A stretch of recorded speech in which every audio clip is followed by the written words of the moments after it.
including 5 minutes of discussion. So the videos you have submitted us will be played during your time slot. So for the discussion, all the presenting authors should join online for the discussion. So we are about to start the session. Let me introduce the chairperson of the session, Professor Oscar Amarasinghe. So Oscar Amarasinghe is Professor Emeritus at the University of Ruhuna in Sri Lanka. He's a pioneer fisheries economist in the country and made the Department of Agricultural Economics of the University of Ruhuna a research hub for small-scale fisheries. So Professor Amarasinghe led the first national fisheries policy development process in 2004 and stakeholder consultations to develop the ILO, working in the fishing sector convention during 2003 to 2006 period. He initiated the establishment of the Sri Lanka Forum for Small-Scale Fisheries, which conducted the process of implementing the FAO voluntary guidelines in Sri Lanka. He is the present Chancellor of the Ocean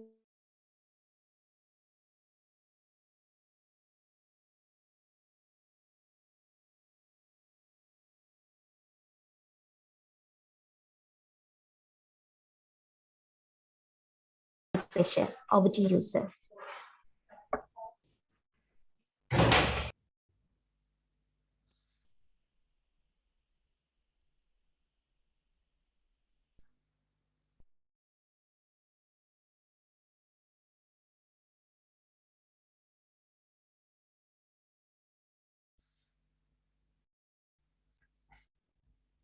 Hi, everyone. Good morning, good afternoon, and good evening to all of you. Morning. And we are now starting the session on governance and management. We just finished a keynote speech by Professor Sven Jentoft from Norway, who spoke on governance and management. And first thing he said was it is difficult to distinguish between governance and management, right? And for layman's language, governance is doing the right thing, and management is doing it right. So with this a few introductory remarks, and we will start the session. We have 4 papers, 2 from India, 1 from Bangladesh, and the other from Sri Lanka. And the first paper is on socio-technical barriers, institutional reforms towards transitions of coastal aquaculture in Kerala, implications for livelihoods and food security. And authors are K. Radhika and Thompson Khalilan, who had been one of my colleagues. We have been working together a long time ago. So the floor is open, and I invite Radhika to make a presentation. Thank you, sir. Can you hear me? Yes. Can you hear me, everybody? Yeah. Thank you, sir. Good morning to all. Okay, I will start my wait.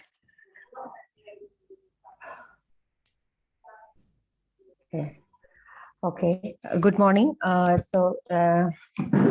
This is my paper is the social technical barriers and institutional reforms transition of coastal aquaculture in Kerala and implication for livelihood and food security. And Science and Technology.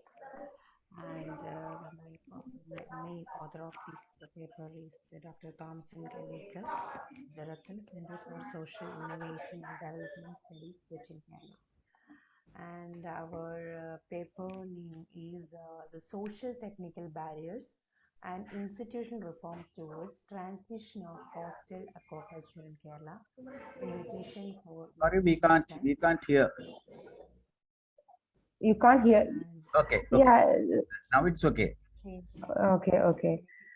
The introduction is the aquaculture industry in India has grown significantly during the decades due to the growth of international markets and state reports.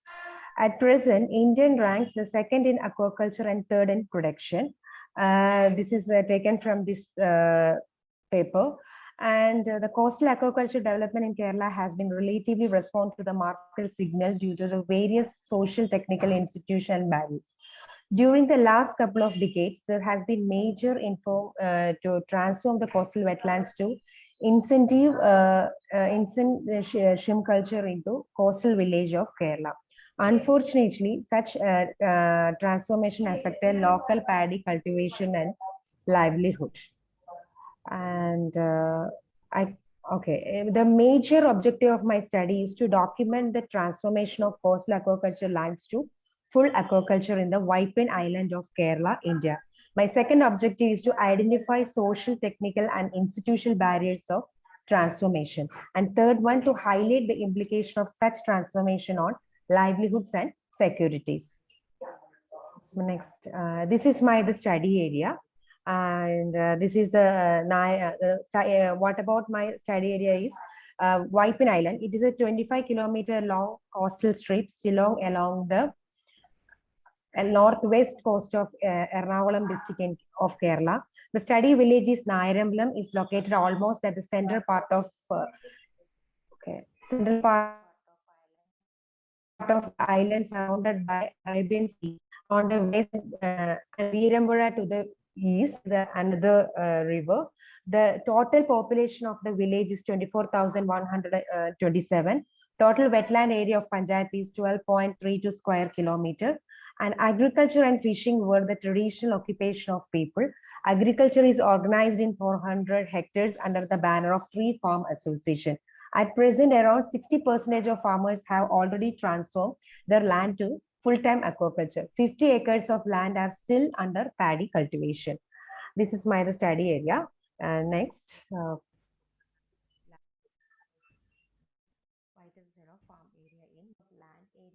And now we are discussing about what is adaptive transformation.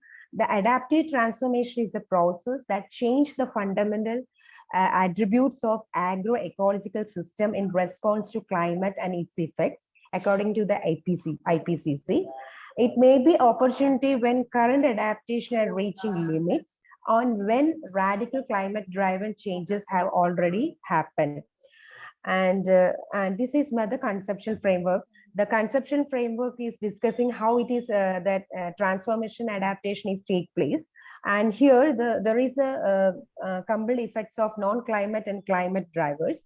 Non-climate drivers of my studies is development of international market, externality, market failure, institution governance failure.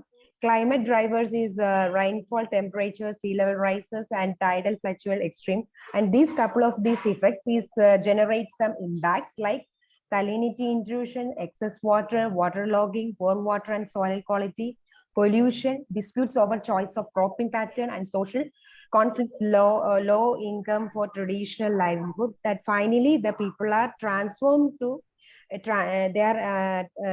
the farmers are taking the decision of transformation adaptation, and this is take place through the six phases. Sorry, first one is restructuring, pathways, innovation, multi-scaling, system-wide, and persistency. And finally, how it would be impact on implication of food securities and livelihoods. This is the consumption framework of my study. And this is the materials and methods are used for use for this study. These are the first one. The study used both primary and secondary source of data. Case study methods was adopted to collect primary data. Detailed interview conducted for artistic project was used. In addition, 7 case study and 3 case studies taken from the eastern side of the farmland, and the 4 case studies taken from the western side. Western side is more closely to the near the sea, the Arabian Sea. And third one is which is the eastern side. And so the pattern is very different. So we are taking the both sides.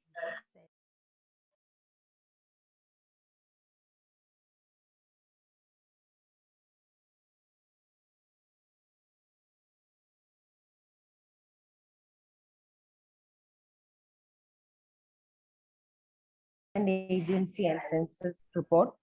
And the transformation, how these take place. This is the historical background is happened how it is taken into the paddy field into the aquaculture in the Irambalam village. Most of the agricultural land were controlled by the local landlords in the village before Kerala land reforms. Wetland agriculture during 1960 to 70 was under several laws and compelled several of them shifted to aquaculture. Big landowners stay away from aquaculture and started to lease out land for aquaculture. Shrimp culture expanded rapidly under the influence of commercialization growth of international market. However, state regulation, social resistance prevent transformation of wetlands for full-time aquaculture. This result in rapid growth of wetland being kept for around 3 decades.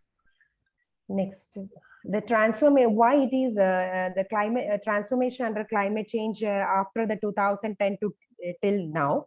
The climate change is altered the scenario and Pokali cultivation became non-viable for local farmers due to these factors. Acceleration of the restoration of cost include labor costs, increase the mitigation expenses, loss of crop due to unexpected rain, increasing replantation expenses, periodical removal of sludge from paddy field and water channel. This prompted the entry of several new entrepreneurs into the commercial shrimp farming. Now we will now explain how climate change induced adaptive transformation in the village. And these are the process of transformation adaptation. Is this is a theoretical part, and we have to understand is what is restructuring. The first step is restructuring. What are the ecological changes brought by new aquaculture entrepreneur to the shape the ecosystem to the full aquaculture? And this is includes the construction of outer bund, modernization of canals, bridging and deepening of water channels, and identify the power dynamics that facilitate transformation adaptation. And second one is step is pathway shifting. When we summarizing the things, the existing system of rules and practice, how to promote transformative adaptation. Third one is the innovation. Innovation also, how to the knowledge system for innovation practice for transformation, how to it is helpful for the transformation process. And fourth one, creating close-scale participation to implement that transformation adaptation. The partnership for sustainable production, that includes, the steps are includes this stuff. Partnership for sustainable production, market and food, social movement for sustainable transformation, partnership for climate change mitigation adaptation, partnership for resource management, governance partnership at multiple level for strengthening the governance capacity to spread transformation adaptation. And fifth one is system wide, the foster multi stakeholders and cross-sectoral collaboration, applying landscape and participatory approaches, expanding progressively successful strategies. And this is the theoretical things and how it will come into the application level. The next. This is the first stages of restructuring process. This is how it is applied into my field work. There is when we looking at the western side, this is the one picture I put on it. Here, there is no protection for prevailing rise sea levels and inflow of sea water in western side farm. Water management undertaken by entrepreneur at their own cost on limited scale. So private investment for mitigation to prevent the saline incursion and flooding. So in this area, they are fully transformed to the aquaculture process. In eastern side, still they will get the state investment are the scheme Rashtriya Krishi Vikasana Yojana, that is the abbreviation of RKVY scheme, 2011 and 2000 for strengthening the outer bund sluice gates. So they are doing the both the agriculture and aquaculture in a rotation base and trying to do. And this is the restructuring process, the first stage. And second one is shifting pathway. The shifting pathway, the entrepreneur, what I am the western side farmers and eastern side farmers adaptation is very different. The western side, the entrepreneur on western side do not follow one paddy, one fish rule. That means the rotation based one under the climate change scenario, and they have completely shifted to the full-time shrimp culture. They're trying to shift to full-time shrimp culture, and they're fully completed, shifted to full time. And whereas the eastern side, one paddy, one fish rules are following and trying to following. And the western side, full-time aquaculture, the cropping systems are like this: full-time aquaculture cropping system, semi-intensified aquaculture system are practiced, and monoculture is turned to the multiculture. And the eastern side is rotation crop systems and integrated rice fish farming systems are practiced. And third is innovate. So innovation is also is there. The farmers are experimenting new pattern of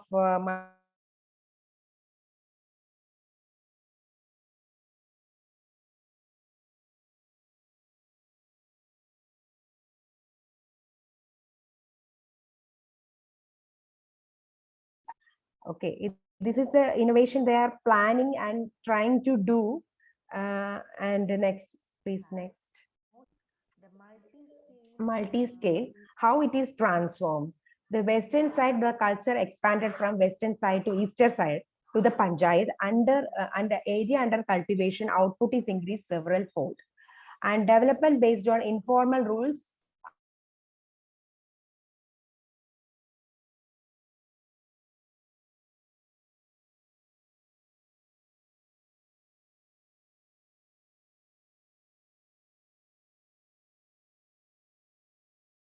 Various informal institutions are practicing in this region, whereas in eastern side, aquaculture entrepreneur even purchase agriculture land are trying to change the intensive aquaculture, and conflict with other stakeholders and farm association, leading to murder of farmers because they are trying to intensely and expanding lease market for full-time aquaculture, enabling upscaling things. The system wide is the fully western side is has been fully transferred to full-time aquaculture, and the eastern side is also transferred fast towards full-time aquaculture under several social institutional stress. Under the civil social institutional stress, they are trying to transferring the full-time aquaculture. However, there is no state level initiatives to stabilizing this development at system level. This is the one picture. Western is now, I'm going to take the picture in Western, the fully transfer. And still some of the farmers are in the eastern side, some of the farmers are trying to transfer, keeping the agriculture systems. And this is the things. Next. And even though they are undertaking the adaptive transformation their level under the various barriers, these are the barriers I am listed: technological barriers, institutional barriers, economical barriers, social ecological barriers, information knowledge. Technological barriers is lack of infrastructure for managing excess water. Institutional barriers is delay implementation of government policy procedures, lack of holistic approaches of policy, no action against for illegal practice of aquaculture, lack of secure land, and lack of mitigation. Economical barriers are lack of income for farmers, especially paddy farmers, lack of government funds. Social ecological barriers, shortage of farmers, farm laborers, lack of innovation, lack of public goods. Farmers are very heterogeneous. Some people is needed to convert it fully aquaculture. Some needed rotation based aquaculture. The farming system is necessary. The people are they are not taking, the farmers are not taking the unique decision, and this is also they are taking their own level of things. And the lack of skilled laborers, poor water and soil condition. Information knowledge barriers are lack of scientific method for intensified aquaculture farming. And they are doing the That be faster. yeah, sure. I need very 2 minutes within it. Next, please. The lack of signals are not disintegrated. So some of the technical barriers are, I'm already talking that some court cases are going down. I'm not going to the details. The details are there, and therefore even in the murder is also happening under these things, and because intensive aquaculture is getting massive profit, and there is no regulation anything else, and the people are doing their own level without understanding the ecological imbalancing. They are only take the economical advantages of that ecosystems. Please, next.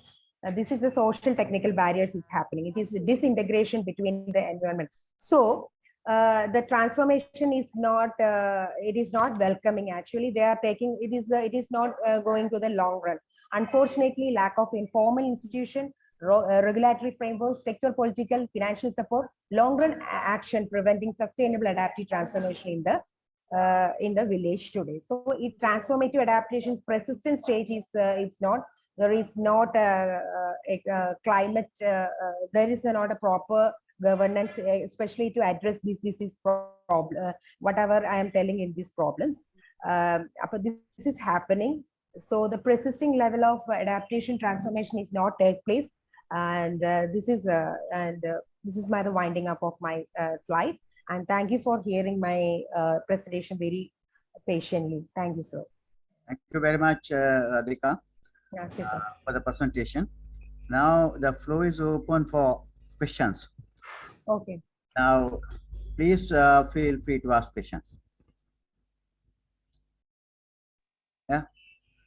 Hello, Yes, sir. Radhika. Yeah, hello, sir. Thanks for your detailed presentation. I would like to know, for example, the CA, we have, for example, regulation of aquaculture farms. There is an act called CAA, which came in 2005 in Tamil Nadu. Okay.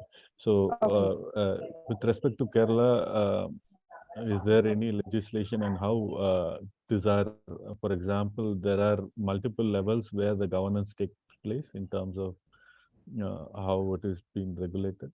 So if you could tell a little bit about the legislation and how it has been functioning, that would be great. Oh, legislation, there is here, the western side, there is illegally they are doing actually. There is no, because it is so close to the sea. So people are doing, when I'm discussing with the fishery license, when I'm approached with fisheries license office, they are the 5 people only actually get the license. The other people are doing the illegally, the people are doing. And the informal type of farming techniques are there. There is no regulation is applied in the western side, the people. So a lot of stress and social movements are there. Still people are doing illegally, and this is happening. This so we cannot be say it is a safe full adaptive transformation. It is not land. People are only taking the economical benefits without understanding the social things, social ecological benefits also. For it is not sustainable things, and government is also not addressing, just providing the subsidy in anything. It is not helpful for them. This is happening. Okay, Mr. Jayaprakash, you are happy? Thanks, sir. If you're not happy, you email me, sir. If you're not happy. Are there any other questions? Any other questions? Any other questions? Let me make a small comment. Yes. You know, this sort of transformation has been happening in Sri Lanka as well, the south. Saltwater intrusion. Yeah. Then the paddy fields have been all abandoned. Now, I was just thinking now, if this is the only alternative shrimp farming, they will take it up, right? Because they have to live, right? So they will take it. It is the best alternative. And what is required is to regulate the environmental impacts, the adverse impacts of the government can't do it all the time. Command and control methods are, the transaction costs are very high. You can't, you can't be watchdogs, the government. It's not that easy.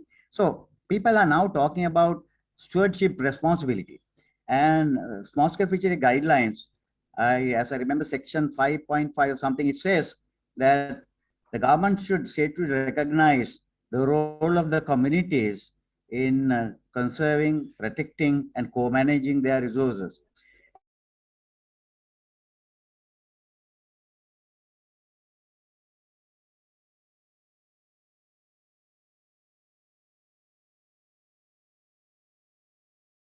And the government should also they have a right to do it. Let them be responsible of what they are doing. We generally call it stewardship responsibility. So this is just a comment of what you said. So If there are no other questions, let us move on to the next presentation. Please excuse me, sir. And it is also, yeah. There's a small announcement for the other presenters. Yeah. So we have received all of your pre-recorded videos. So once the professor call for your presentation, our technical staff will play your video. So what you have to do is, you don't have to present online. What you have to do is join online for the Q&A session. So thank you very much. Questions and So you can move on. Yeah. So next paper is also from India. Now it is the blue economy, infrastructure and small scale fisheries. The case of Kuntukal Harbour, Pamban Island, Tamil Nadu. And the authors are Prabhakar Jayaprakash, Ajit Menon and Bhagat Singh. And it is Mr. Jayaprakash who will be presenting. Mr. Jayaprakash, the floor is yours.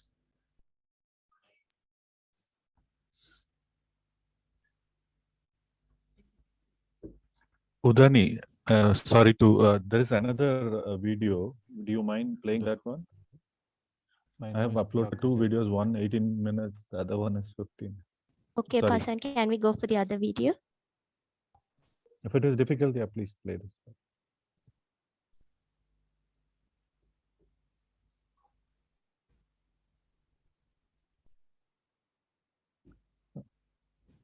If it is a difficult, please play this.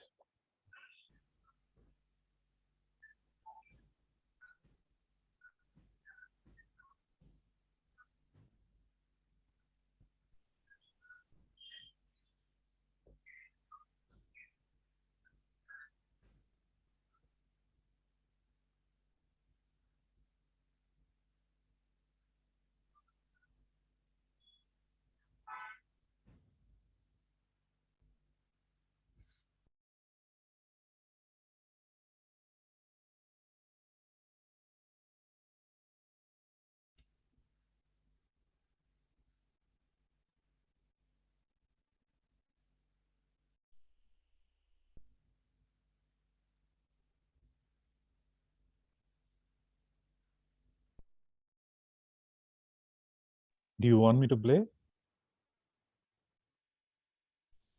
If the video is not working, let Mr. Jayaprakash present himself in person.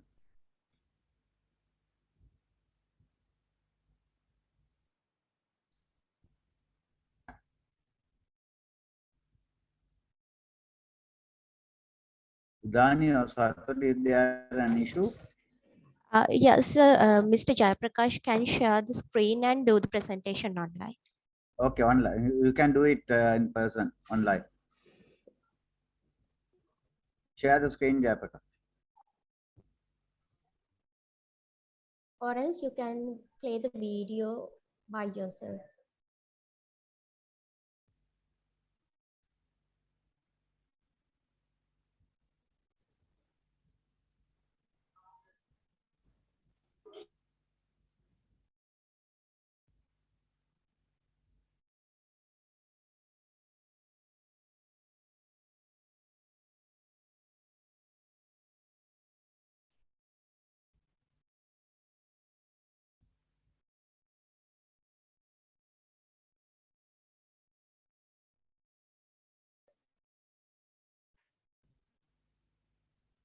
Mr. Jayaprakash, can you do it online? I mean now, in person?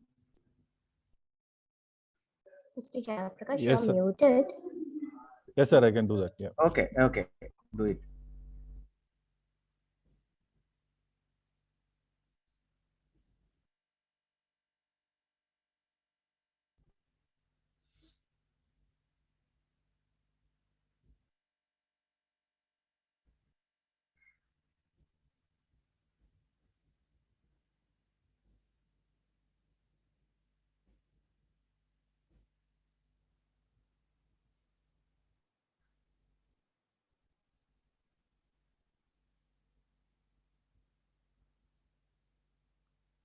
Are you able to see the screen? Yes. Good morning, all. Thanks for this opportunity. My name is Prabhakar Jayaprakash. a doctoral scholar from the Tata Institute of Social Sciences, Mumbai. The title of the paper that I am going to present today is called The Blue Economy, Infrastructure, Small-Scale Fisheries, the case of Kundagal Harbour, Paman Island, Tamil Nadu. This paper is part of an ongoing project called Rupture, Gendered Adaptation and Social Economy of Small-Scale Fisheries in the Indian Ocean. I work with Professor Ajit Menon from the MIDS Chennai as part of this project, and we both are looking at the east coast of India. Primarily, it is a collaborative project of many individuals and institutions. Since it is an ongoing work, I'm just presenting here some of the excerpts here. There are 7 sections in this presentation. The image that you see on the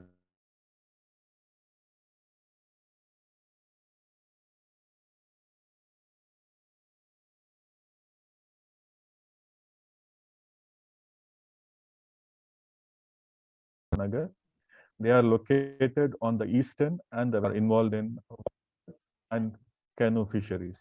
This harbor has come up in the middle of small-scale fishing hamlets, and it is primarily constructed to cater to the needs of the deep sea fisheries. Before going any further, I will let you know the methods that we are using to collect data, primary data, is in-depth interview and interview schedule. This narrative from Owl, beach sign Samati or owner, would help us understand a glimpse of the condition of beach sign fisheries here. Open quote, like our ancestors, we are involved in the beach sign fishery. However, there is a great difference in the volume of harvest of fishes between then and now. Likewise, with respect to species, until my grandfather's generation, Indian sardine, sudai in Tamil, and rainbow herring, tondan in Tamil, were predominantly available here. At present, there is no trace of rainbow herring. I still remember during my primary school years, women of our village used to dry fishes on the beach for miles together. In the last 10 years or so, a large portion of harvest has been going to fish oil production, end quote. About 40 years ago, in 1980s, there used to be 12 samatis in Muhammadiyapuram, fishing on the shore in rotations. Now there are only 2 samatis, each providing livelihood to about 20 laborers or 20 families.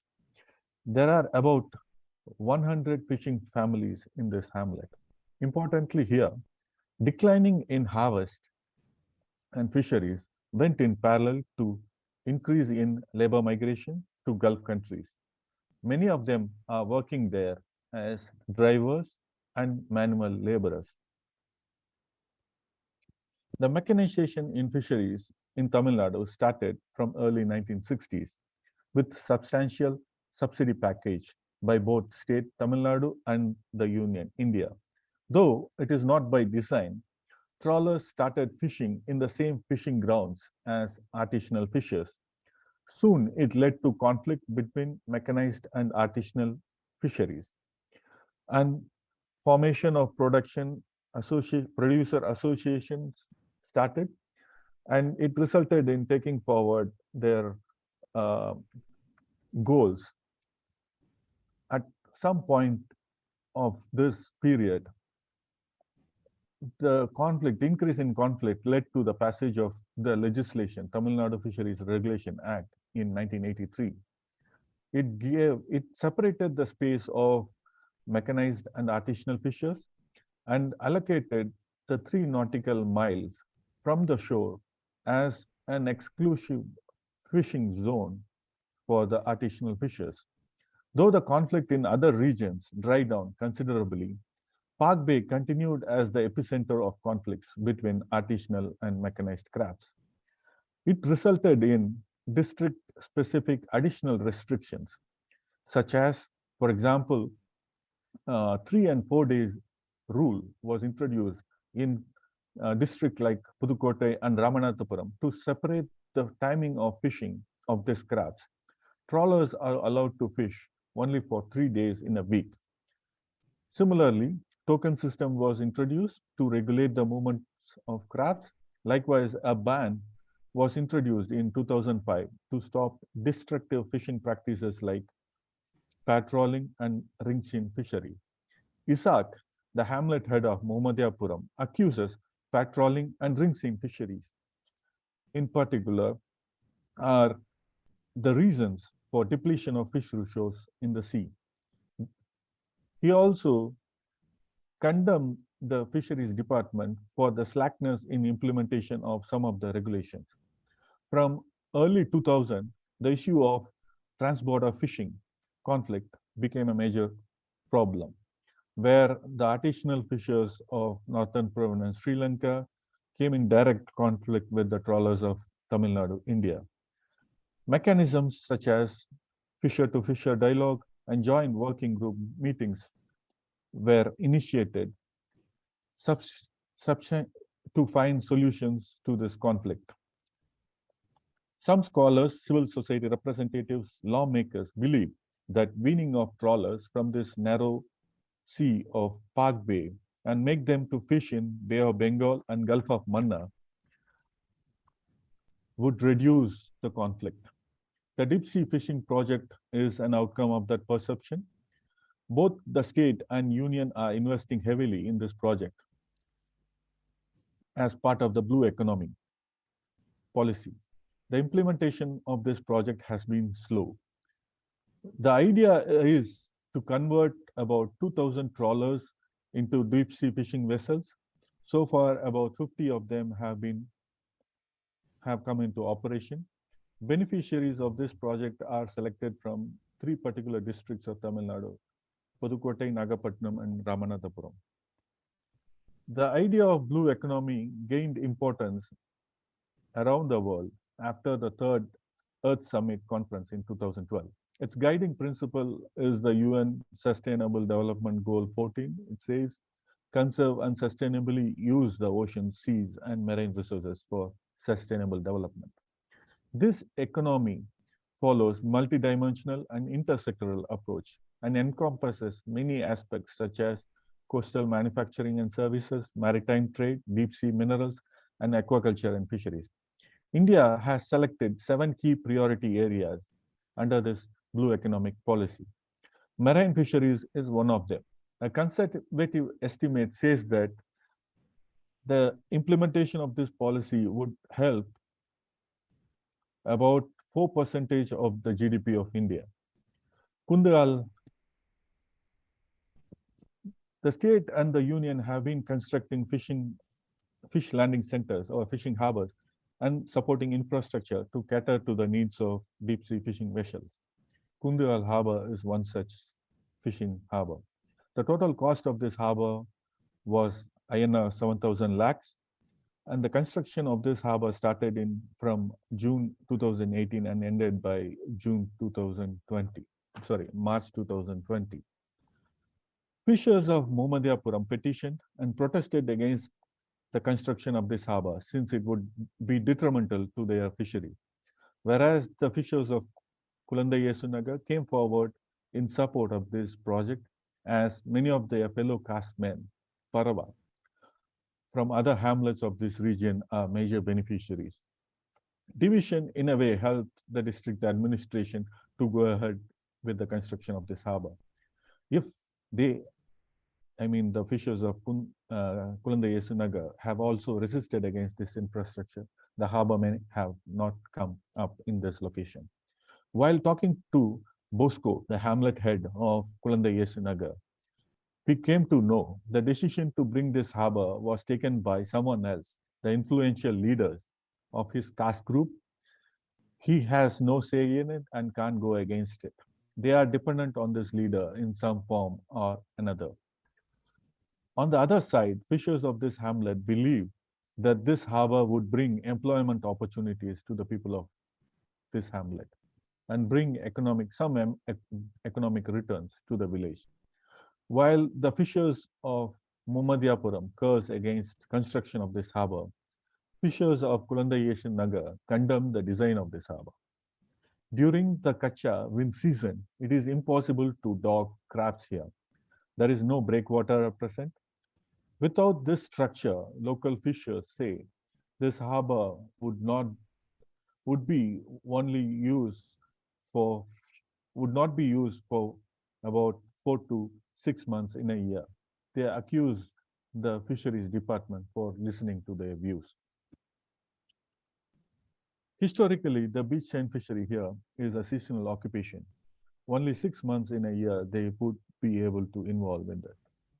Fishers of Muhammadiyapuram, both beach sign and Vattai fishers, have lost two important fishing grounds because of construction of this harbor.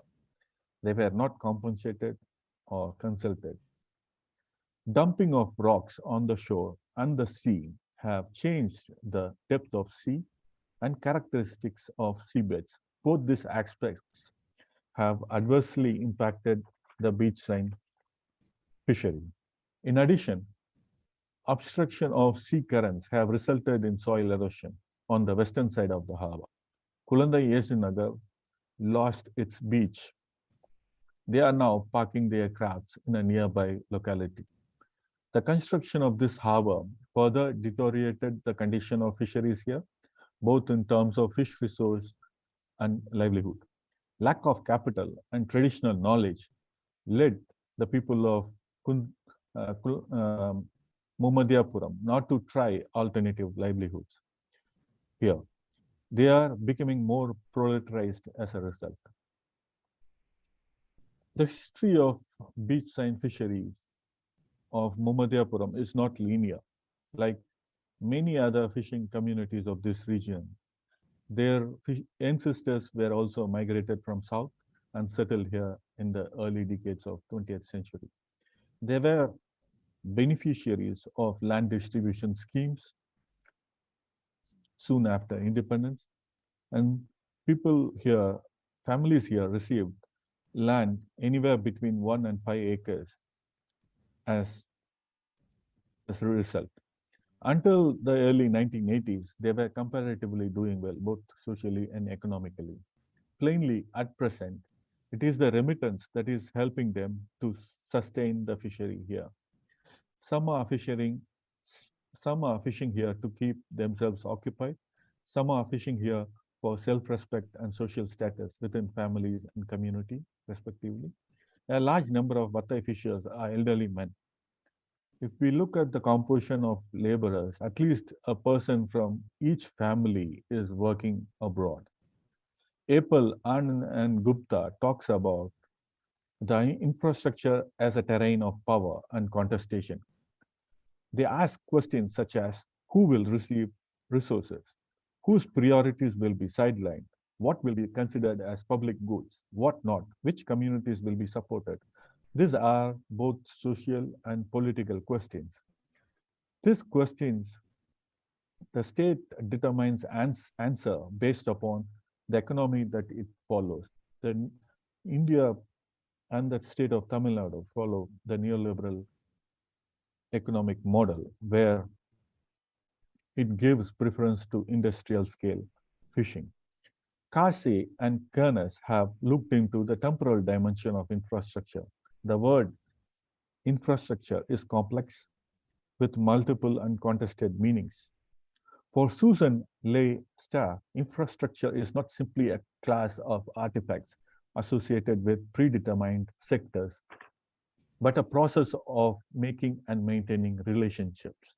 Here, within 4 years from the initiation of this project in 2018, the meaning of this infrastructure have changed considerably for fishers of Kulandayesanagar on multiple occasions.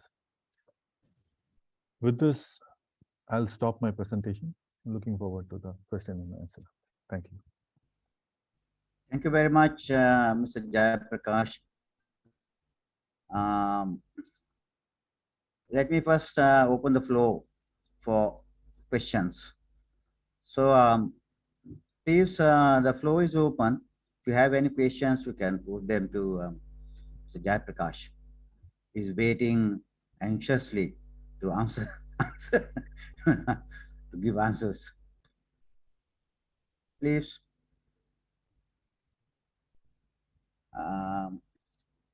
Until somebody raises the hand, let me also highlight another dimension of the issue, which was not taken up in detail by you. The fact that you are removing some of the fishes from the Sri Lankan side to the Indian side and pushing them into deep sea fisheries. And so by having this Kuntu harbor, and for me it is a very welcome move, because it will have it is socially friendly, environmentally friendly, economically friendly, and politically friendly. And move, when you think of the great chaos it has created in Sri Lanka, for example, threatening the livelihoods of the thousands of Tamil fishermen in the north. So this has led to Tamil conflicts, which is very bad. Right? People who was fishing together in historical waters long time ago, now they are enemies. So this is a very welcome move. One thing. So I consider there are so many benefits to gain. Not only the income from deep sea fishing, but there are other benefits, and this can be you can set an example to other areas as well. This particular harbor, okay, because deep sea fishing is very lucrative. The only thing is Indians are not used to deep sea fishing. They don't have much experience in deep sea fishing. And the second thing is about the conflict with small scale fishing communities around the area. And whenever you establish a harbor now in Sri Lanka, the same thing happened. How the good locations for harbors are also good for fishing. So there are already fishing communities. Whenever you think of establishing harbor, there are local fishing communities. So in any case, you have to have harbors, right? So whenever you try to establish harbor, there are fishing communities. So the thing is, there's no inclusive decision making. They don't speak to these communities, designing harbors, right? In making decisions. As you said, there are influential members who made the decision to have this harbor, but they never consulted. You have to sit with the communities and see. So this happened in, for example, in Hambantota Harbor, big harbor, the China Pota, and Hikkaduwa, this tourist area, fisheries harbor. One point you have the erosion, other point you have the accretion. Like the same problem is everywhere. So the problem was, they make decisions without consulting the people. We always say people should be at the center of the decision making table. It doesn't happen. Right? So it is the same story even in Sri Lanka. The same story. And they are not compensated also. Yeah. Or alternative livelihoods are not being given to them as well. Any other questions, please? Okay, if there are no questions, thank you very much, Mr. Jayaprakash, and also I am so happy to listen to what your research that have been done along with one of my colleagues, Dr. Ajit Menon, who worked on the Indian trawl intrusion issue for 5 years with us. So you had a very experienced team with you in doing this study. Thank you very much. So let us move on to the next. It is a study, a paper presented by Mr. Mujibul Haq Munir, and the title is Socioeconomic Struggles of Small-Scale Fishers in Bangladesh. So, Mr. Munir, the floor is open. Good afternoon, good evening, good morning, and hello to everyone, wherever you are. My name is Mujibur Haq Munir. I'm working with Coast Foundation here in Bangladesh. And in front of you, I'd like to present one of my very short research findings on the socio-economic struggles of the small-scale fishers in Bangladesh. These findings are mainly on some coastal areas. So I'd like to thank the organizers for allowing me to this webinar because it was very nice experience for me, especially to know the actual situation of the small scale fishers people in the 3 specific coastal districts in Bangladesh. If you try to locate Bangladesh in the global map, it will be very hard because in terms of size, Bangladesh is a pretty much a smaller country. But Bangladesh is one of the biggest contributor to the world fisheries in terms of inland fisheries. It is third in inland fisheries production. It is fifth in aquaculture production. It is third in Asia, tilapia production. It is fourth in tilapia production. It's the fourth biggest tilapia production country in the world. So you can understand what is the role of fisheries sector in my country. Also, the whole fisheries sector contributes hugely to the economy, social aspects in the country. For example, it contributes 3.57% to the national GDP. It contributes 25.30% to the agricultural GDP. It provides 60% of share of the animal protein intake of its population, and also about 18.5 million people are directly involved with this sector, according to Department of Fisheries in Bangladesh.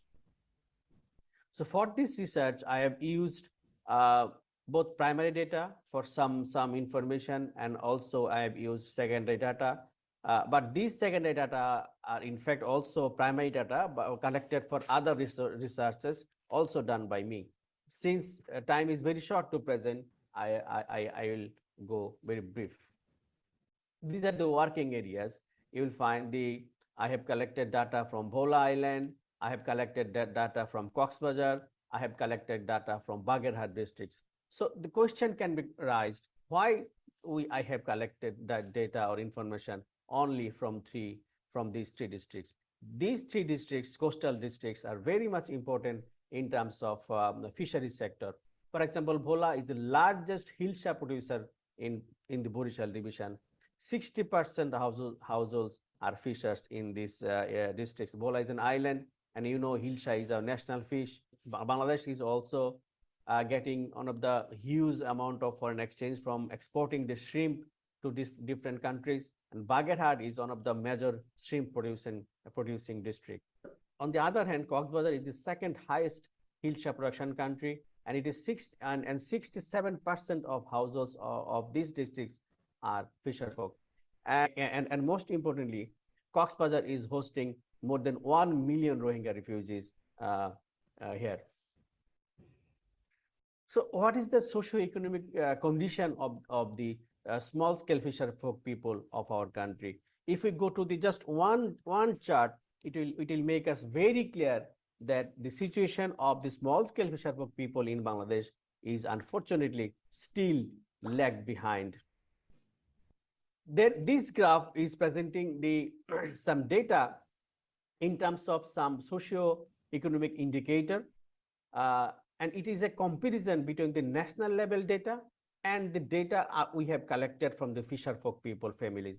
For example, adult literacy, the green one is the national level, and the red one is the fisher folk level. You can see very clearly that adult literacy at the national level is very high compared to the fisher folk families level, and primary completion rate also higher. The national level achievements of Bangladesh is higher, but unfortunately the fisher folk people are lagged behind. And if you talk about the landless people in the country, the number of landless people at the national level, the average number of landless people is lower than the fisher folk people. It seems it is an evident that the number of landless people among fisher folk families are a bit higher. Homelessness, once again, number of homeless people in the country is less than the number of fisher folk people. Access to drinking water, almost same. This is a good sign, but the reality is different. And access to electricity, even though Bangladesh is now 100% coverage in terms of electricity, but we have found that in very coastal areas, there are no electricity, especially in the island areas. Still, our fisherfolk people are suffering due to the shortage of or no access to electricity. Extreme poverty, number of extreme poor is decreasing in Bangladesh, but still it is the average number of extreme people we have found is still a bit higher than the national level of extreme poverty. Own house, of course, the among the fisherfolk people are lower than the national level. And what is the income level? Average income, annual average income, or monthly average income. We have found that our fisherfolk people, as usual time, you know that in Bangladesh there are some lean period when the coastal fisherfolk people can fish in the Bay of Bengal due to the fishing ban. In the usual period, one fisher people can earn 15 to 16,000 Bangladeshi taka. But what is the national level average income? It is 240,000 taka per month. You can see the difference. So I think I don't need to explain it much. And okay, let's go to the education rate, primary education completion rate. You know that Bangladesh has set an example, and Bangladesh achieved a significant achievement in terms of primary education completion rate. And if you go to this chart, you will find that in the fisherfolk families, I have found from my research that only 7% of fishermen, I have talked about 500 fishermen, that 7% of them have completed their primary education. But the national rate of primary education completion is 82.1%. So this is the difference, huge difference. Okay, let's go to the secondary education completion rate, which is also unfortunate because I found that only 2% of fisherfolk people, they have completed the secondary education completion, which is after class 10. And what is the national average rate? The national average rate is 59.7%. Once again, this chart talks itself. We don't need to explain what is the difference. We don't need to explain what we need to do. And okay, this is a data we have recently collected after the Rohingya influx in Cox's Bazar. This data has been collected from the Teknaf sub-districts where most of the Rohingya people are coming. You can see that before Rohingya influx, the most of the people income, average income was from 10,000 to 30,000 per month. But now, most of the people of 500 people, most of the people income has been decreased to only 6,000 to 10,000 taka. And the family size of these fishermen people are 5 to 6 to 8. So you can imagine that how miserable lives they're living. And why this has happened? Because after the Rohingya influx, the fishing ban has been imposed in one river called Naf, from where these people used to catch fish and make their livelihoods. But unfortunately, to fight the drug peddling, the government has imposed the ban, and no one is allowed to fish from the river. So this is a harsh reality from our fisherfolk people. And let's also focus on the women's situation. The data we have collected is really unfortunate. We have found that 39% believe that women laborer are cheaper, and 40% employers, they strongly believe that they are paying less to the women because women can work less compared to the male. This is the situation. And what is the violence against women situation? 62% women of the fisherfolk families, they claim that they are a victim of one sort of violence against women, and 74% feel insecure when their male members of the families are out of home for fishing.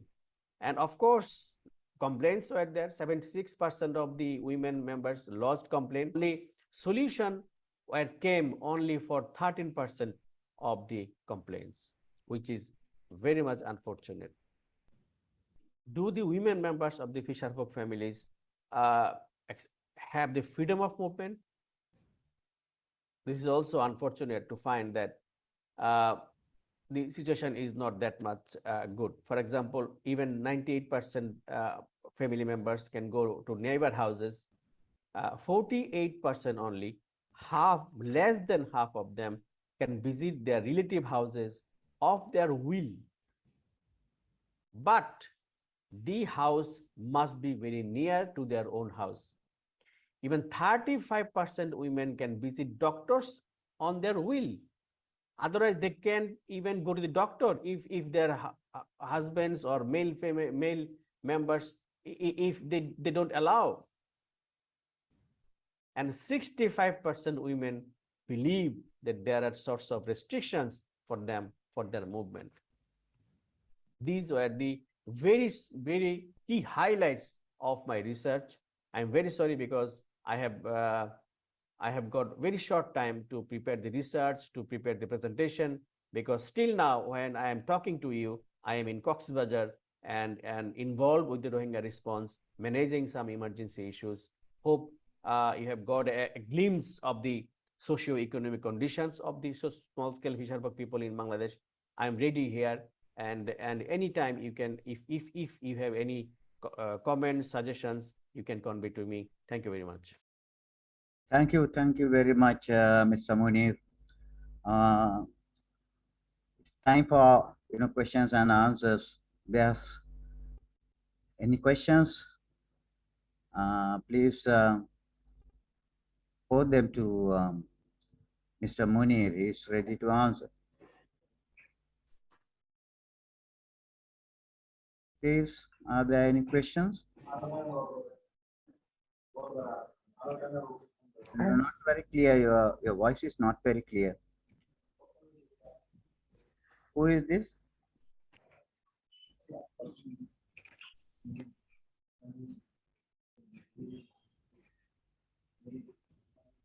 Hello.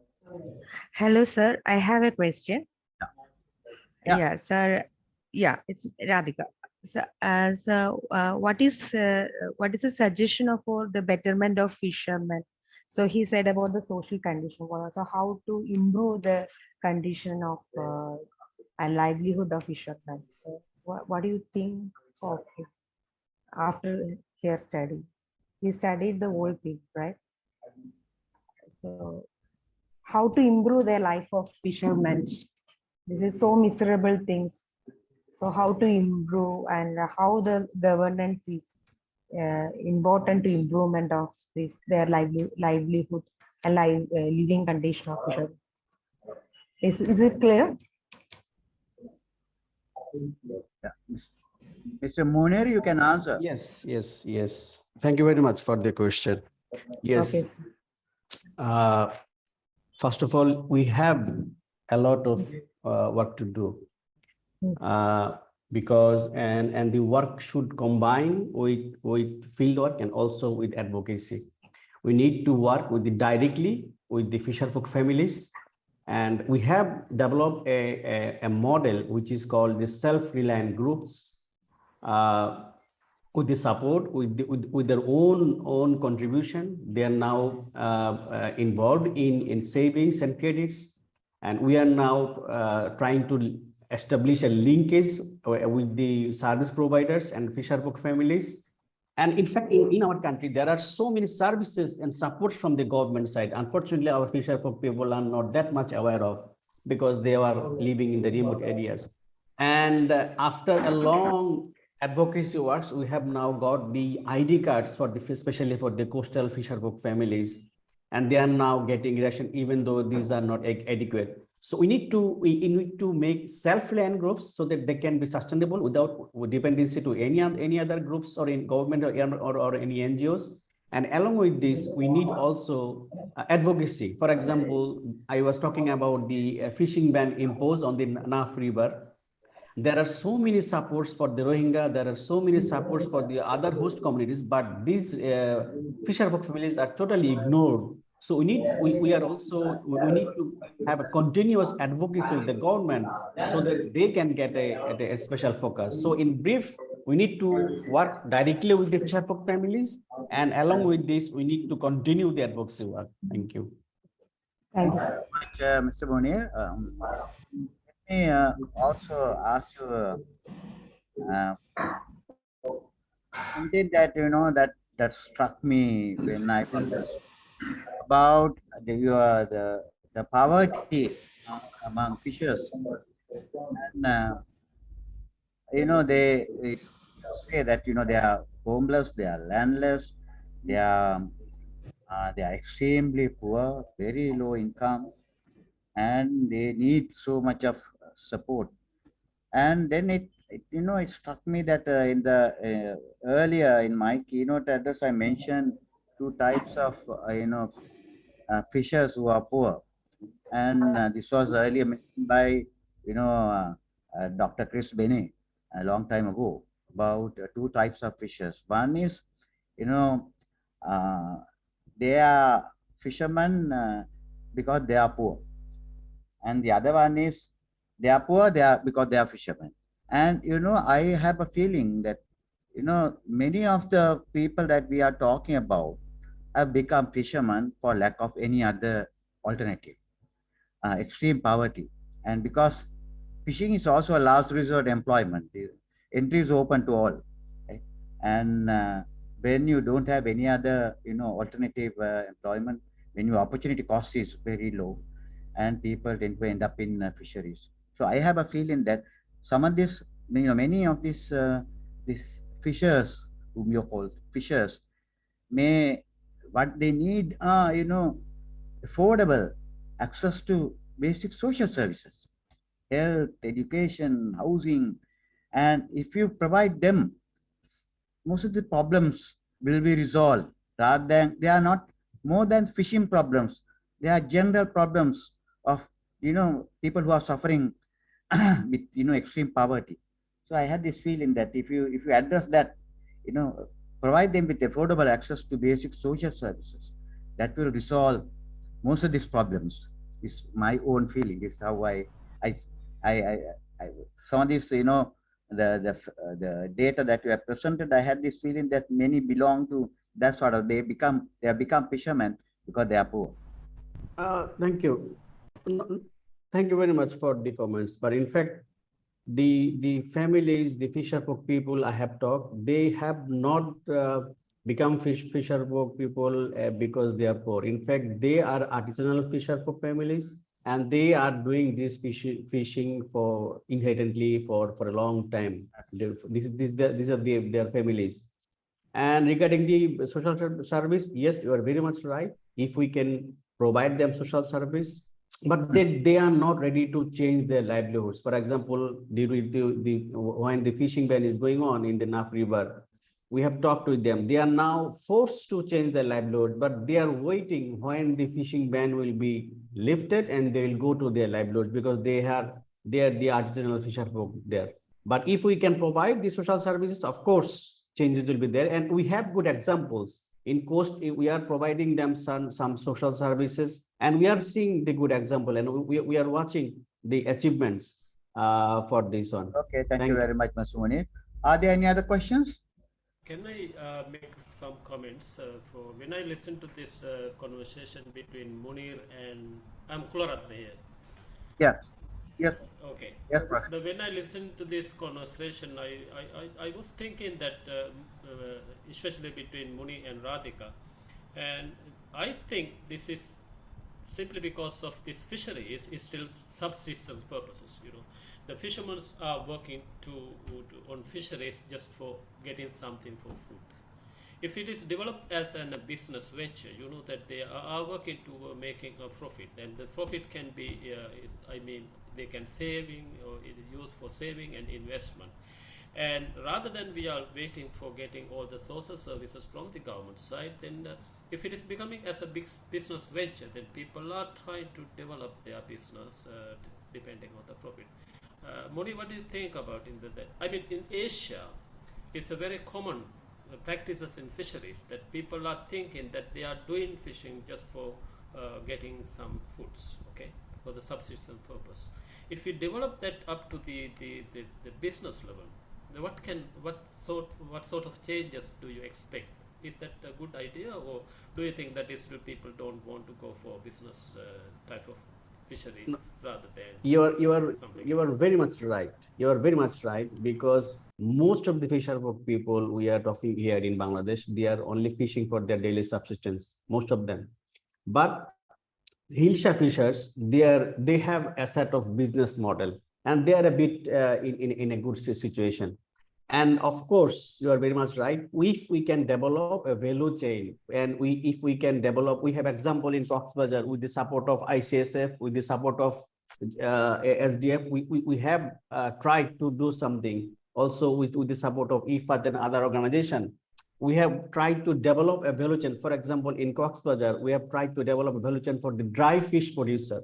When we have turned them as a businessman rather than just only for subsistence, we have seen a huge change among the families in terms of socioeconomic situation. And there are some other models also. So you are very right. I am very much agreed with this. If we can provide them some technical and financial support to turn their fishing to business, to a value chain model rather than just only for subsistence, there will be a positive impact. Thank you.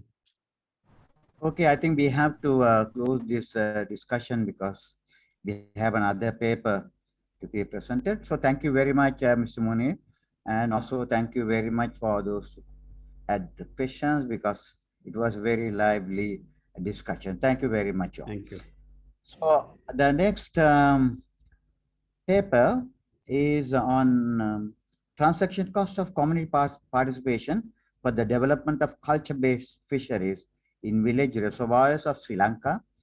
And we have three authors, WPU Gunasekara, PM Korale Gedara, and RPD Gunatilaka. And the paper will be presented by Mr. WPU Gunasekara. Mr. Gunasekara, the floor is yours.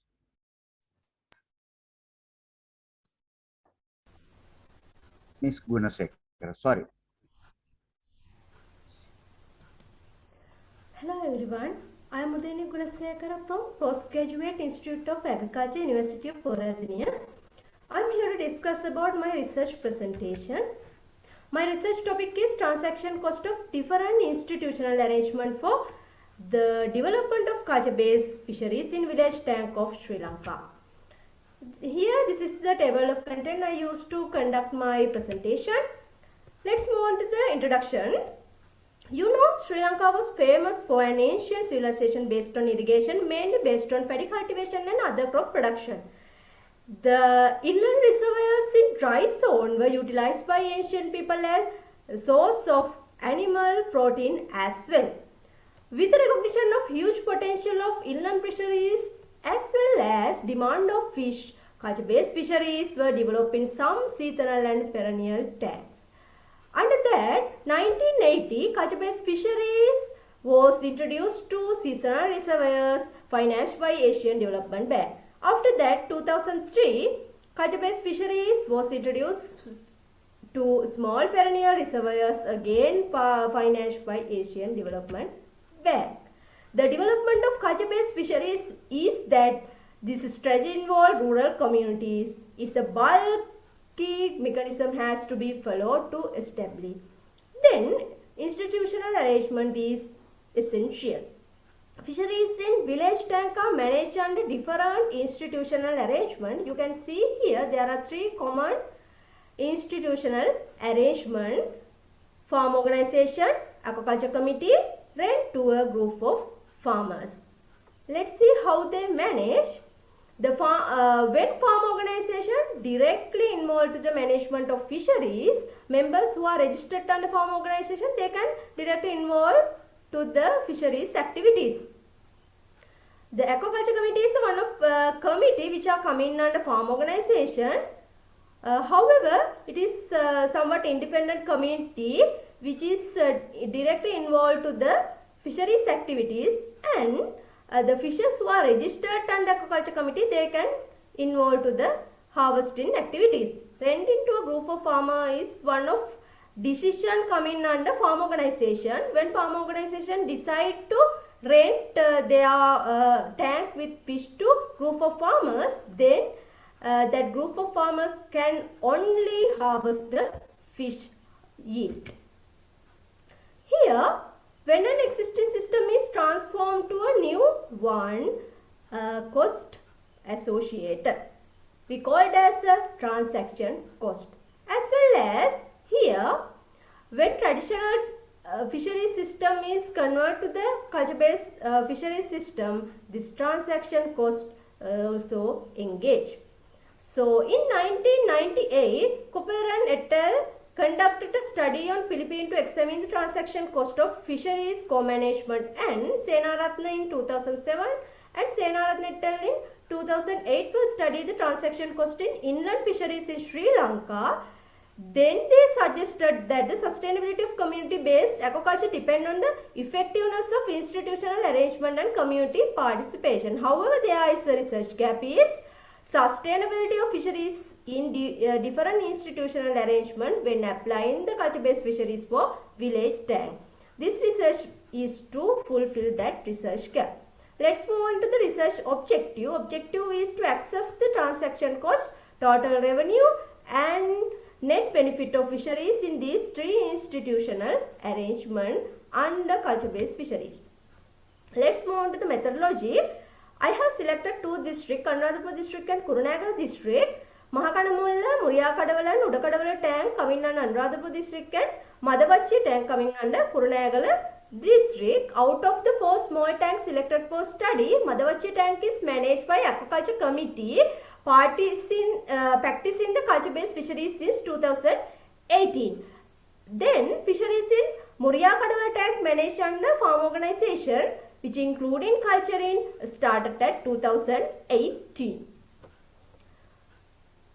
Next, Mahakanamulla tank is managed by farm organization and which has no culture-based fisheries. However, they received optimum fish from Nachatuva Reservoir via canal in Mahakanamulla Cascade.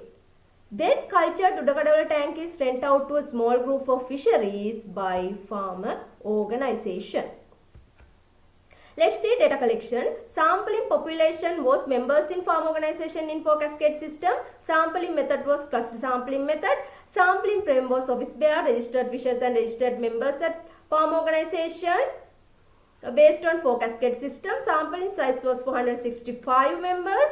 Primary data were collected through interview using a structured questionnaire data analysis technique. The transaction cost and individual benefit calculation were done using Microsoft Excel. Let's see method of estimation transaction cost. According to Williams transaction cost economics, which has 3 types of transaction cost: gathering of information and decision making cost, implementation of decision cost, and monitoring processes cost. Let's see how transaction costs are affected for fisheries.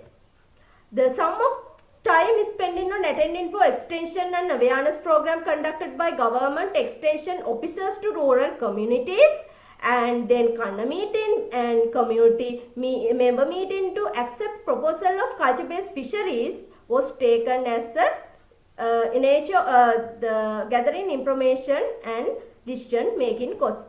The second one, time is spending on implementation of decision taken at meeting and assembling for planning and management of culture-based fisheries through volunteer participation to organization of tank preparation actions and fish fingerling selection, stocking and regular inspection of fish growth, law formulation, environmental awareness, as well as conflict resolution also coming under implementation of decision cost.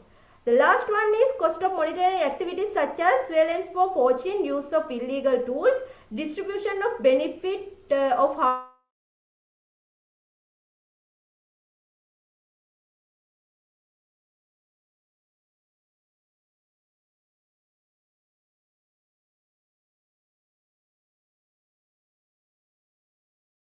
multiplied by time.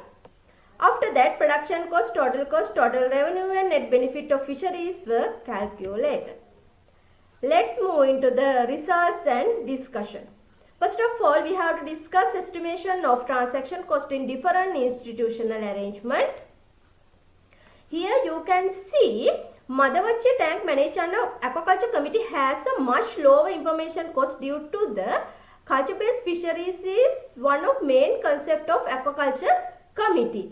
However, their implementation and monitoring costs were much higher compared to the other system here, which they followed standard implementation and monitoring procedure associated with the NACDA and other government body. That's why which has much higher cost.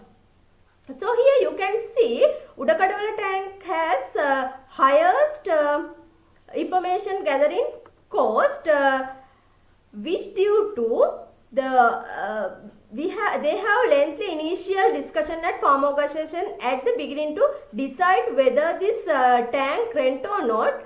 After they decide to rent the tank, then they have to decide who are the renter and the renting price, renting time period also. So that's why which they have highest gathering information cost. The next highest gathering information cost have shown by the farm organization in Muriyakadavala tank, which could be associated with the longer time taken to discuss both crop and fishing activities in same meeting. Let's move on to the aggregate transaction cost. Here you can see the highest aggregate transaction cost as shown in Udakadavala tank, which pay more for information gathering and decision making to take a decision for rent. And then lowest aggregate transaction cost was indicated by farm organization in Muriyakadavala. However, which they take much transaction cost for information gathering and decision making. After that, they pay less intervention to the implementation and monitoring procedure in fisheries, which has due to no better period than paddy cultivation. Here you can see non-cultured Mahakanamulla managed by farm organization has no any transaction cost. Information included this side already I discussed using previous table. Okay, let's move into the estimation of total revenue and net benefit per fisher on one production cycle. Okay, when we discussing in culture tank, here you can see production cost per fisher was much higher in aquaculture committee due to payment of yield sharing process, absorb 50 rupees per each 1 kilogram of fish yield per fisher, as well as every fisher has their own gears and number of fishing trips were higher. However, which they follow the yield harvesting in Yala season. Then lowest production cost was indicated by Muriyakadavala tank managed by farm organization has no any yield sharing payment, as well as and fishers were sharing their gears among them, and which they pay low cost for their travel gears, which they use the vehicle tube for that. Due to rental procedure, members in Udakadavala tank has no any production cost.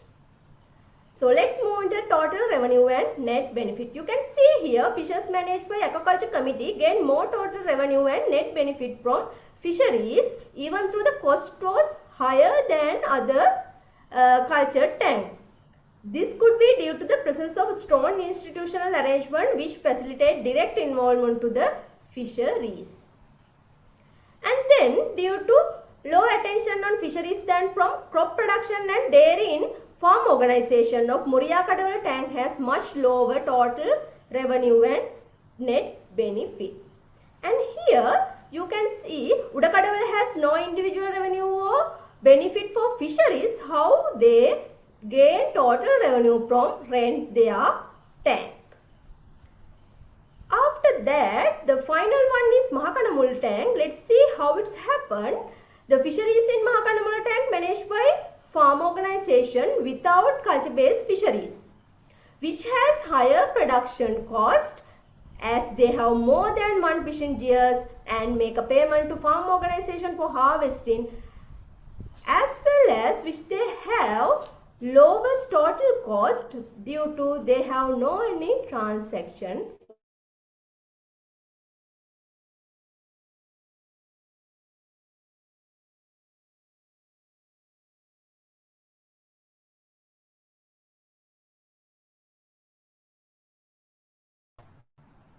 Of illegal fishing gears such as tangus with non-expected net size is below 85 mm to catch fish, and as well as which they follow the year-round harvesting process. It can be inferred that even through net gain from fishing was higher at Mahakana Mulla tank. However, it threatens the fishing sustainability. Okay, this is the information I already discussed in previous table. Let's move on to the conclusion. Studies conclude that the transaction cost were highest in renting system. However, the return to fishing also high in aquaculture committee system in sustainable manner under culture-based fisheries. Then to enhance the financial gain from inland fishing without scarified sustainability, it is recommended to convert management to the aquaculture committee under culture-based fisheries. These are the references. I would like to acknowledge Project Grant of Head for their valuable support for the research. And this is the end of my presentation. Thank you all. Thank you very much. Thank you, Ms. Gunsekara, for the presentation. Now the floor is open for questions. Please, if there are questions, you can ask Ms. Gunsekara. I have several questions to ask in this presentation. Maybe if someone else interested to ask some more few questions, then I can. And the first question is, can you tell me that what is the size of a small village reservoir or reservoirs you selected? I mean, what is the definition of the small reservoirs, a small tank as you are using? Okay. What's the size supposed to be? Okay, sir. Miss Udani, I couldn't open my camera. No worries. Okay, thank you, sir. Here I already selected the tanks which are coming under agrarian department. The agrarian department who are the manage the tanks is less than 100 hectares. Yeah. Now did you see that this Muria Kadaval and Mahakana Mull, these both reservoirs are much bigger than the other two reservoirs, right? It is 151 acres and 159 or something like that. And the next one is that you know that the resources vary with the reservoir size. And the second question is, how many members are in the aquaculture management committee? That is about 25 fishers. Okay. And some studies what we have done, then we realized that the member size must be less than 8 or 6. That's the proper. I mean, this is one reason you are getting high transaction cost, because the number of groups in the aquaculture management committee is very high, and that can be the one reason. And also I wonder, when they are renting the resource, how it can happen that much of big transaction costs, because there are very few people. I mean, can you explain why they are getting more or high transaction cost when they are implementing this the renting process? What is the reason? Yes, sir. So that means they have get more meeting to discuss whether they want to rent or not their tank. Because fee before renting, which they follow their own farm organization and members who they registered under farm organization, they done their harvesting process. However, after that they want to the management which they decide to rent, but there are some conflicts among the members who are in organization and office bearers. Because of that, which they prepare or which they set some meetings, more than 5, 6 or 7 meetings with more than 2 hours, 3 hours, some which time, like time. Okay. Yeah, I understand, but maybe one question. Maybe that is not because of the gathering information of having meeting, but perhaps because when they are renting the reservoir in the beginning for the some third parties, then there is no any involvement of protecting and monitoring and implementation of culture-based fisheries for those reservoirs. They are not getting any support from the farm organization. Therefore, the renting people has to protect and implement and monitor and everything they have to do by themselves. And therefore, I think the transaction cost for the renting people must be comes under implementation and monitoring process rather than the gathering information, because you know that normally farm organization they have some meeting actually once a month maybe or several times for the cropping season, but you have to look into that one because I think because renting people don't get any support for monitoring process, especially because they have to do their own. Perhaps that can be the big part of the transaction cost what your estimation should come. Maybe you can study it and you can recheck that one. Okay, thank you very much. Thank you, sir. Yeah. Any other questions?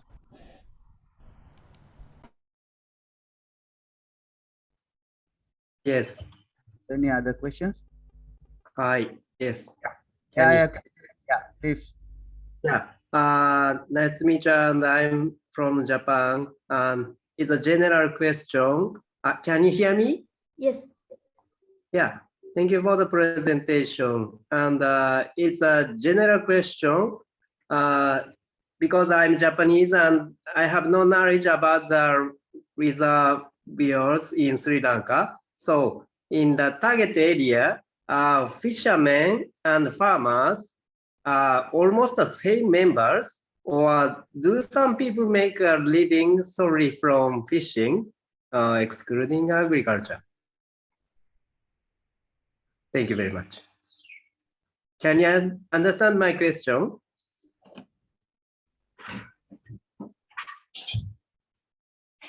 Gunasekara? Yes, sir. I think he asked there are in different between fishers and farm organization members which related to agriculture, no? Yes. Okay, thank you very much. Yes, you know. Okay, so the fishers in my study based on the village tank village tank.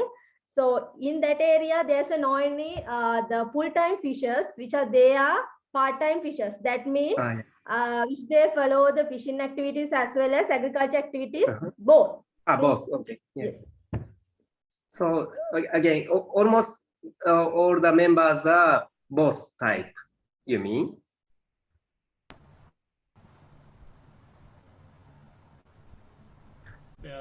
Sir, may I answer for Yes, you may. Because you know that I am personally working in very much with the village irrigation systems in Sri Lanka. Yeah. And your question is very clear because you want to know that whether these two groups are similar or different. Yes. Okay. And the farmers who are working in a particular reservoirs, actually they are the part of the fishermen. You know, fishermen and the farmers are not the two different groups of the people. They are living in the same village. But you know that the cultural practices in Sri Lanka, some old farmers, they do not like to involve in any fisheries activities, but younger generation are very much interested in when they are, it is profitable, right? And therefore, the group of people, some of them are organized by themselves, but they have to get the permission from the farmer organization. And you know the land rights of these agricultural lands are very much belong to the older generation, right? And under farm organization and even the act in Sri Lanka, Agrarian Development Act, is vested power to the farm organization to re-establish or reorganize some different groups such as Aquaculture Management Committee. And they are the only difference between sometimes old generation are not very much involved in culture-based fisheries. I mean, culture-based fisheries is we are stocking, fingering into the reservoir, and we are harvesting at the end of the season. You know that the simple reason is these reservoirs are water dries up within 5-6 months because the reservoir water is completely depending on the monsoon rain. Okay, when there is no water, the tanks are dries up, then they have to harvest it, all the reservoir. Okay, are you clear, Yeah, Thomas? yeah. Thank you for the detail. Yeah, now I understand the situation in Sri Lanka. Thank you so much. Bohoma City. Okay. Thank you, Thank you. Tomiyoshi, for the questions, and thank you, Professor Kularatnam, for the answers, and thank you, Mr. Gunasekara, Mr. Gunasekara, for your presentation. And we have to close the session because at 12:15 we start the Voice of the People session. And let me thank all the presenters. And as I have indicated at the beginning of during the inaugural sessions, that when we thought of having this conference, we were thinking of making it a regional conference, South and Southeast Asian conference, because we found that many of the issues that we are talking about are common to most of our countries. So we thought that we should get together and understand each other, join hands to become a big force. And it also, we all know that relationships matter. So I think we laid a very strong foundation of friendship, partnership, relationship. So which I consider as one of the greatest advantages of having this sort of regional conference. So thank you very much for all of you, and I hope that you all will join us in our next two sessions, Voice of the People, and the final session on the SAXFA 2022 declaration. Thank you so much. Bye. Thank you, sir.